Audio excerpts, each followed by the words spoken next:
Yo, what's up? I haven't done this in so long, so long. I know some people have been asking about it. Where the Pavy Daily Take's been at. I haven't done it in so long.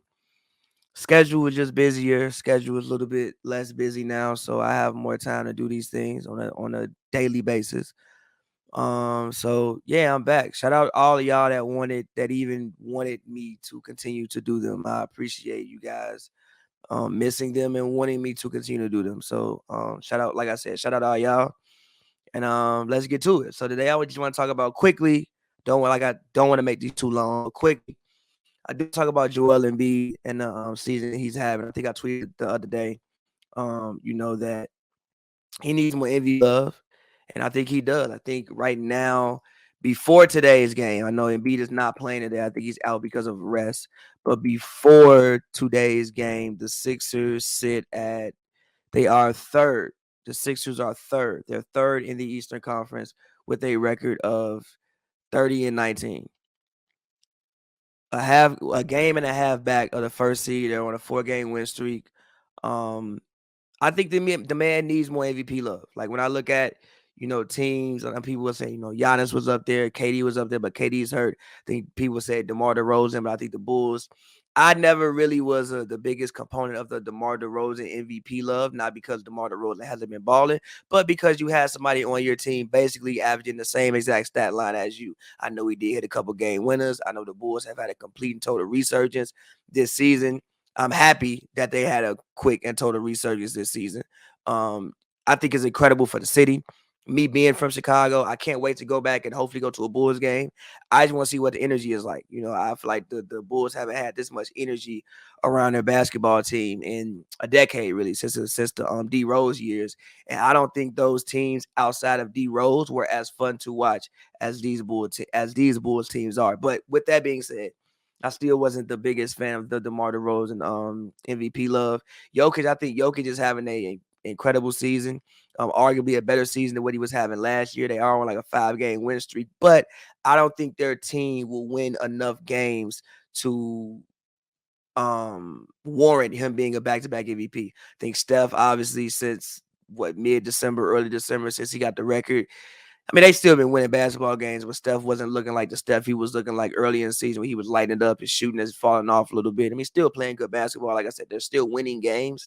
Not like his shooting is making them lose games. Obviously, Draymond's been out. Clay just returned, so it's still trying to figure those things out as well. The Suns, I like the Suns. I think they're a great team. I think they're probably the best team in the NBA as of right now. But I don't think anybody on the Suns is I don't I don't think anybody on the Suns is worthy of being MVP. I don't think anybody is having a singular incredible season enough to warrant MVP on the Suns. Ja Morant, obviously, Ja's a guy that people look at saying MVP. I think Ja's having a great season. I wouldn't say MVP. I think he should get some votes for MVP, 100%. I think he should get some votes for MVP. What he's doing this season is incredible, but it's not like he's lifting the Grizzlies completely up by their bootstraps. Like I know it was the Thunder, but still they did have the largest win in NBA history without him. I think they had a 10-game win streak and he was hurt in the midst of this 10-game win streak. I mean, Jaren Jackson has been playing great this year. Desmond Bane, I don't want to say he's come out of nowhere, but he's definitely elevated his game and took a step that I don't know if people saw him taking last year. D'Anthony Melton has been playing good. I know Dylan Brooks has been hurt, but Zaire Williams, the rookie, he's come in and played like the wing that I think that the Grizzlies are still quote unquote missing, the piece that's missing for them to be an actual title contender. He's showing signs that like he could be that for them one day as he continues to grow. Tyus Jones, one of the best backup point guards in the NBA. He's not gonna usually go out there and get you 10 assists, but he doesn't turn the ball over, which I think is huge for backup point guards. For my backup point guard, I want to know that when I put you in the game, if I put you in the game and I gave you a 4-point lead, when I put my starter back in, we still gonna have a 4-point lead or it'd be a 6-point lead. I don't want to put you in the game and then my lead go from 4 to down 8 because you came in and couldn't run the team. Giannis obviously doing his thing, having a great season.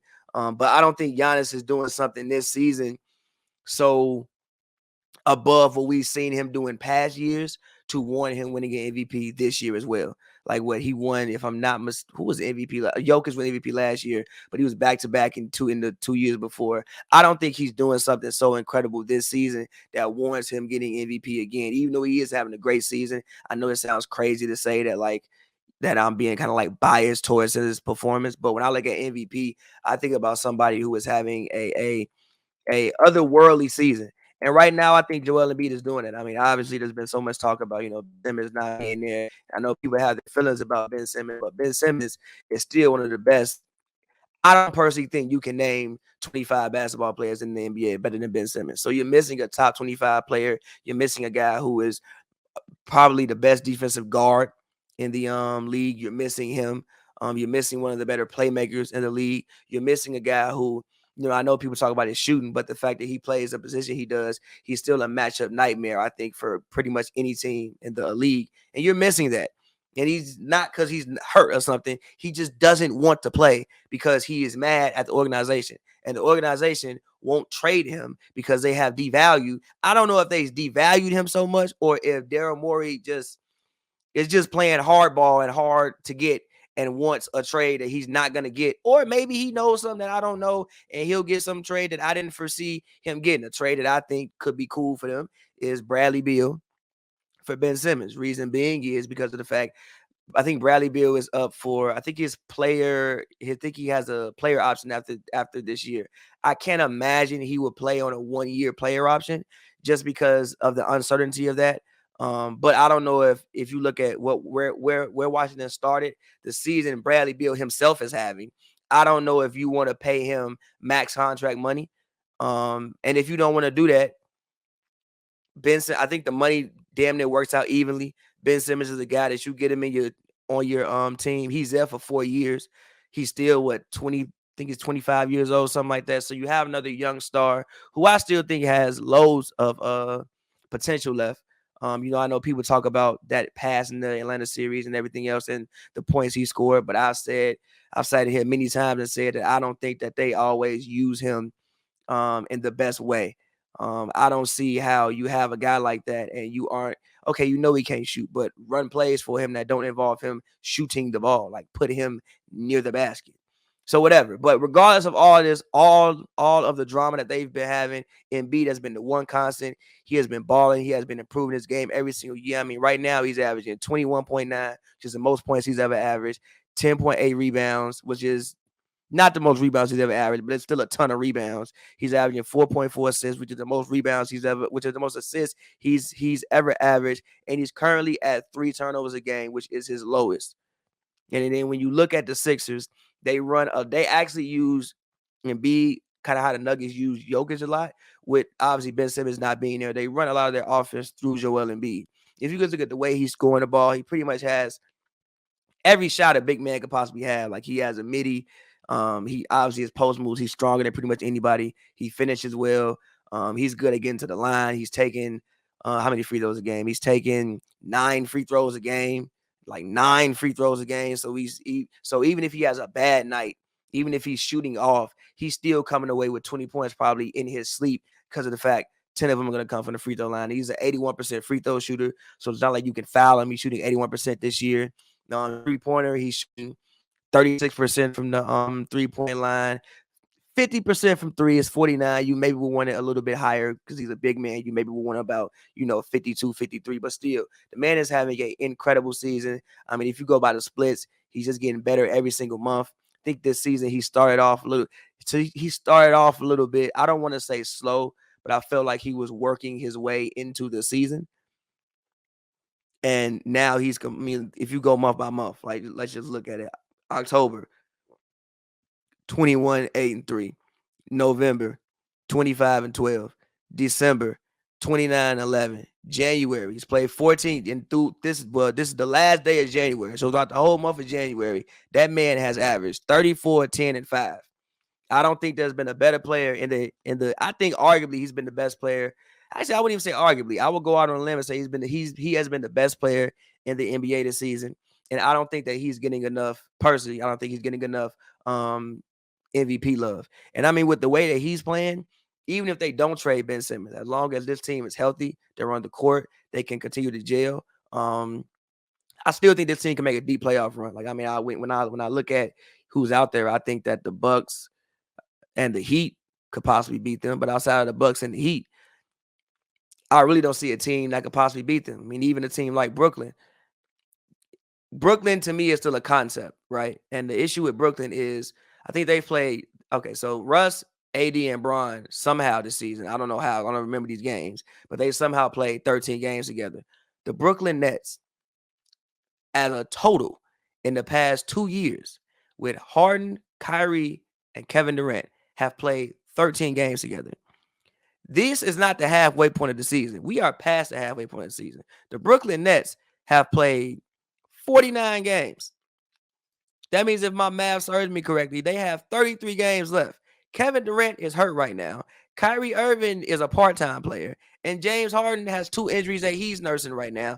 And Joe Harris is hurt. I keep forgetting Joe Harris is part of the team. And Joe Harris is hurt, who is another integral part to what they want to do. So I don't know how they can all get back and get chemistry, and you have a second-year coach. It's not like you got Phil Jackson on the sidelines. No slight to Steve Nash. I think the man knows what he's doing, but in reality, he's a second-year coach. He don't have much experience with this. Simple things like rotations and lineups are something that he may not have much experience with to this point in time.